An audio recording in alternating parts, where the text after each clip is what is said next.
உருளை வெண்டைக்காய் மசாலா வறுத்த நிலக்கடலை பொடி போட்டு எப்படி பண்றதுன்னு தான் இன்னைக்கு பார்க்க போறோம். ஒரு பேன்ல கொஞ்சம் கடலெண்ணெய் ஊத்திக்கலாம்.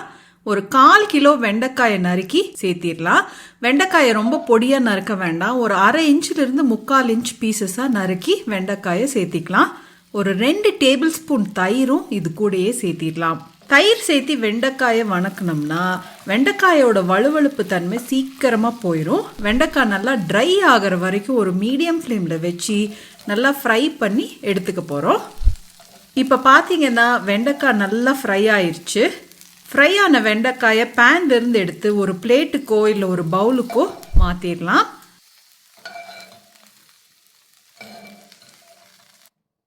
அதே பேன்ல இன்னி ஒரு டேபிள் ஸ்பூன் எண்ணெய் ஊற்றிடலாம். உருளைக்கிழங்கு தோல் சீவி கியூப்ஸா கட் பண்ணி வச்சிருக்கேன், அதை பேன்ல சேர்த்திடலாம்.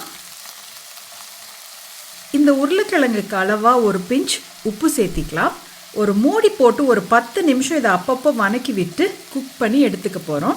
ஒரு 2 நிமிஷத்துக்கு ஒரு வாட்டி உருளைக்கிழங்கை கிளறி கொடுத்துட்டே இருங்க. ஸோ எல்லா பக்கமும் ஈவனாக உங்களுக்கு குக் ஆகும். இப்போ பார்த்தீங்கன்னா நம்ம உருளைக்கிழங்கு நல்லா ப்ரௌனாக ரோஸ்ட் ஆயிடுச்சு. ஒரு சின்ன உருளைக்கிழங்கை நசுக்கி பார்த்தோம்னா சாஃப்டாக இருக்கணும். நல்லா சாஃப்டாக வெந்திருக்கு. நம்ம உருளைக்கிழங்கு நல்லா ரோஸ்ட் ஆகி இப்போ ரெடி ஆயிடுச்சு. இதையும் நம்ம ஒரு பவுலுக்கு மாற்றிடலாம். இப்போ இந்த பேனில் இன்னும் கொஞ்சம் எண்ணெய் விட்டுக்கிறேன். எண்ணெய் லைட்டாக சூடாகட்டும். இதில் கொஞ்சமாக சீரகம் சேர்த்திடலாம். ஒரு 2 வரமிளகாய் போட்டுக்கிறேன். இங்கே நான் 1 கப்பு வெங்காயத்தை நல்லா பொடியாக நறுக்கி வச்சுருக்கேன், அதை சேர்த்திக்கிறேன். சேர்த்திட்டு வெங்காயம் நல்லா பொன்னிறமாக வர வரைக்கும் மீடியம் ஃப்ளேமில் வச்சு நல்லா வணக்கி எடுத்துக்குவோம். இப்போ வெங்காயம் பார்த்தீங்கன்னா நல்லா வணங்கிருச்சு. இதில் ஒரு 2 ஸ்பூன் இஞ்சி பூண்டு விழுது சேர்த்திக்கலாம். சேர்த்திட்டு இஞ்சி பூண்டு பச்சை வாசம் போகிற வரைக்கும் நல்லா ஃப்ரை பண்ணி விட்டுருங்க. நீங்கள் ரெடிமேட் இஞ்சி பூண்டு பேஸ்ட் சேர்த்துறீங்க அப்படின்னா கொஞ்சம் கம்மியாகவே சேர்த்திக்கோங்க, ஏன்னா அதோட காட் ரொம்ப ஜாஸ்தியாக இருக்கும். நான் வீட்டில் பண்ண இஞ்சி பூண்டு சேர்த்துறதுனால 2 டீஸ்பூன் இஞ்சி பூண்டு பேஸ்ட் சேர்த்திக்கிறேன். இதில் கொஞ்சம் மஞ்சள் தூள் சேர்த்திக்கலாம். காரத்துக்கு மிளகாத்தூள் போட்டுடலாம். மிளகாத்தூள் எவ்வளோ போடுறீங்களோ அதில் அப்படியே டபுளாக தனியாத்தூள் சேர்த்திக்கலாம். நான் 1 டீஸ்பூன் மிளகாத்தூள் சேர்த்துனேன், அதனால 2 டீஸ்பூன் அளவுக்கு தனியாத்தூளும் சேர்த்திக்கிறேன். சேர்த்திட்டு நல்லா ஒரு நிமிஷம் லோ ஃப்ளேமில் வச்சு இந்த மசாலா பவுடரை எல்லாம் வணக்கி விட்டுருங்க. இப்போ பார்த்தீங்கன்னா நம்ம மசாலா பொடியெல்லாம் நல்லா ஃப்ரை பண்ணிட்டோம். இங்கே ஒரு 4 தக்காளி மிக்சியில் போட்டு ஒரு பேஸ்ட்டாக அரைச்சி வச்சுருக்கேன், அதை இப்போ சேர்த்திக்கிறேன். நல்லா பழுத்த தக்காளியாக யூஸ் பண்ணுங்கள். நல்லா நைஸாக மிக்சியில் அரைச்சி சேர்த்திக்கோங்க.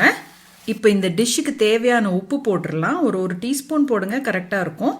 உப்பு போட்டுட்டு நல்லா ஒரு வாட்டி கலந்து விட்டுருங்க. இதை ஒரு மூடி போட்டு லோ ஃப்ளேமில் 10 நிமிஷம் நல்லா குக் பண்ணிக்கலாம். தக்காளி மசாலா எல்லாம் நல்லா வேகட்டும். இப்போ பார்த்தீங்கன்னா தக்காளியிலிருந்து தண்ணி எல்லாம் சுண்டி நல்லா வெந்திருக்கு. இப்போ இதில் நம்ம ரெடி பண்ணி வச்ச வெண்டைக்காயையும் உருளைக்கிழங்கையும் சேர்த்திடலாம். இங்கே பார்த்தீங்கன்னா நான் ஒரு 1/4 கப் பீனட்ஸ் நிலக்கடலை வச்சுருக்கேன். இது வறுத்து ஆற வச்ச நிலக்கடலை, பொட்டோடு தான் வச்சுருக்கேன். இதை ஒரு பவுடராக கொரன்னு அரைச்சி எடுத்துடலாம். நம்ம அரைச்ச நிலக்கடலை பவுடரை பேனில் சேர்த்திடலாம். நான் பொட்டோடு தான் நிலக்கடலையை அரைச்சி இன்னைக்கு சேர்த்துறேன். உங்களுக்கு பொட்டு வேண்டாம் அப்படின்னா எடுத்துட்டு நிலக்கடலையை மட்டும் பவுடராக பண்ணி நீங்கள் சேர்த்திக்கலாம். கொஞ்சம் கொத்தமல்லி இலையும் சேர்த்திடலாம். இப்போ இதெல்லாம் நல்லா ஒரு வாட்டி கலந்து விட்டுருங்க. வெண்டைக்காய் உடையாத மாதிரி பார்த்து கலந்து விட்டுருங்க, ஏன்னா வெண்டைக்காய் ரொம்ப சாஃப்டாக இருக்கும். கொஞ்சம் அமுத்தி கரண்டி வச்சிங்கன்னா அது 2ஆக பொழந்துக்கும். ஸோ ஜென்டிலாக கலந்து விடுங்க.